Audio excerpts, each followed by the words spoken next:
mga ka-legit Dover Cards, another updates patungkol po dito sa issue na ito dahil after po ng birthday celebration or birthday ng nag-iisang Master Henyo Joey De Leon, isa sa mga tinatanong at hinahanap nga ang presensya ni Mr. Kimpi De Leon na anak ni Mr. Joey De Leon. So ang kasagutan ng lahat ng yan, but before that, if you haven't subscribed yet to my YouTube channel, please don't forget to like, share, and subscribe at hit mo na rin ang notification bell for more showbiz updates. And please don't forget to hit all para ikaw ang unang-una makakapanood sa lahat ng ating mga updates.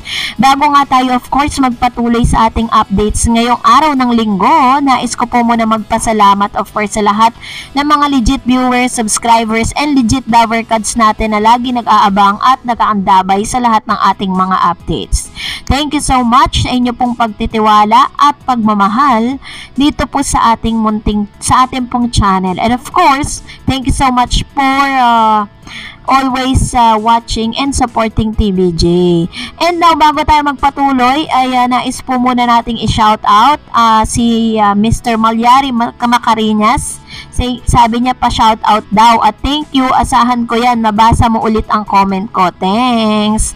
Hello po at mega love shout out to Mr. Malyari Macarinas na isa sa mga legit Dover Cards. So, ngayong hapon nga ito pag-usapan natin kasi kahapon po ng Saturday, talagang napakarami pong nangyari dito po sa kaarawan ng nag-iisang Master Henyo Joey De Leon. So, isa sa mga naging highlights nga nito, ang pagbisita, ang isang surprise visit coming from Mr. Jimmy Santos. Sabi dyan, Jimmy Santos visits E80 tells host whatever happened, I still love you all 3 times a day. So, yun po yung kanyang sinabi.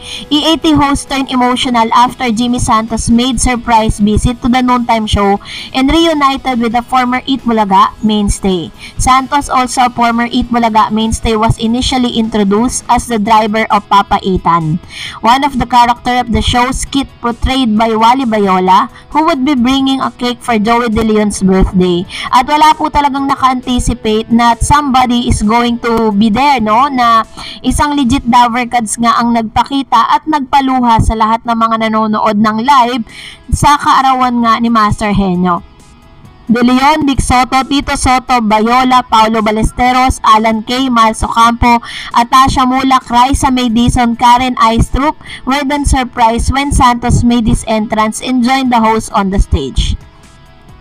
Sabi niya, happy birthday, alam mo namang hindi kita makakalimutan, Santos told De Leon while handing the cake to the latter. Nakatambay lang ako tapos naimbitahan ako mag-drive. Okay din, sabi niya. I'd like to greet you a happy birthday. Whatever happens in this country, I still love you all 3 times a day. Sabi po ni Mr. Jimmy Santos. Vic Ballesteros, Alan K. Bayola, and Dizon teared up, Talagang napaluha po sila sa pagkakataong yan dahil talagang hindi po nila inaasahan na isang Jimmy Santos nga, talagang kumbaga is talagang ginulat niya ang lahat ng mga legit Dover Cards sa pagparito niya dito po sa show ng E80. So parang samut-sari po yung naging emosyon ng lahat ng mga legit Dover Cards na naroroon kasi nga 'di ba parang ang ine-expect lang nating pasabog is si Papa Ethan sa kaarawan mismo ni Master Henyo. Pero syempre po pati po ang ilan sa mga host, pati po si Miss Jenny Perry po ay talaga namang hindi po naiwasang magpa-picture dito kay Mr. Jimmy Santos because for the longest time po na hindi nila nakasama si Jimmy Saints, Sabi niya, especially those people surrounding the vicinity, I miss you all. Thank you very much. Still, Eat Bulaga is here to stay, Santos said. But Mr. Vic Soto immediately corrected Santos and said, mali, E80, wala kang kupa, sabi niya. Santos' last appearance in the original Eat Bulaga was in 2021 during the Christmas episode of the noontime show, then Bawal Judgmental segment. Through his YouTube channel, Santos has been giving updates on his life in Canada, although it was not immediately known if the actor-comedian has already settled there for good. So marami nga mga issue na nagdaan patungkol dito sa pagkakataon nito, pero ngayon talagang binasag na po ni Mr. Jimmy Santos ang kanyang pananahimik kasi sinasabi po ng lahat na si Jimmy daw ay parang pinapirate ng tape Pero dito nga pinatunayan niya na ang kanyang loyalty at ang kanyang pagmamahal ay nasa TBJ pa rin. Pero alam niyo po ba, sa kabila ng pagiging masaya, surprise, emosyonal ang lahat, marami pa rin po talaga ang nagtatanong at naghahanap. Kasi nga 'di ba, ang umattend lang or parang present lang po sa birthday ni Master Henyo Joey De Leon is ang kanya pong pamilya, no? Ang kanya pong mga anak na si Jocas De Leon, Jaco De Leon, and Gio De Leon, no? Pero yung kanyang dalawang anak na si Kimpi De Leon at si Jacinta Myrtle De Leon ay wala. Yun po ang tinatanong nila, especially si Kimpi De Leon na isa rin sa mga masasabi nating legit Davercats sa naging part po ng E80 for the longest time. So marami po nagtatanong kung bumati daw ba si Mr. Kimpi De Leon, bakit daw hindi siya nagpakita, at yung mga anak lang daw ng nilang, yung 3 anak lang at apo ang nandoon. So yung mga anak po ni Mr. Joy De Leon kay Daria, no, wala po, no. So after searching for this, syempre gusto ko pong bigyan kayo ng updates about that. Nakita ko po ito doon po sa Instagram stories ni Mr. Kimpi De Leon. Which means, hindi niya po kinalimutan ang natatanging kaarawan ng kanyang tatay.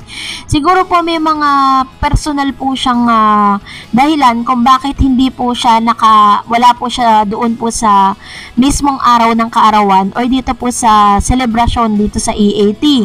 Kasi nga syempre, may mga other things, or if I'm not mistaken, si Mr. Kimpi po is parang out of the country siya because he's working. Kasi nga wala naman po talagang nag-o-offers pa sa kanya ng work dito po sa Pinas.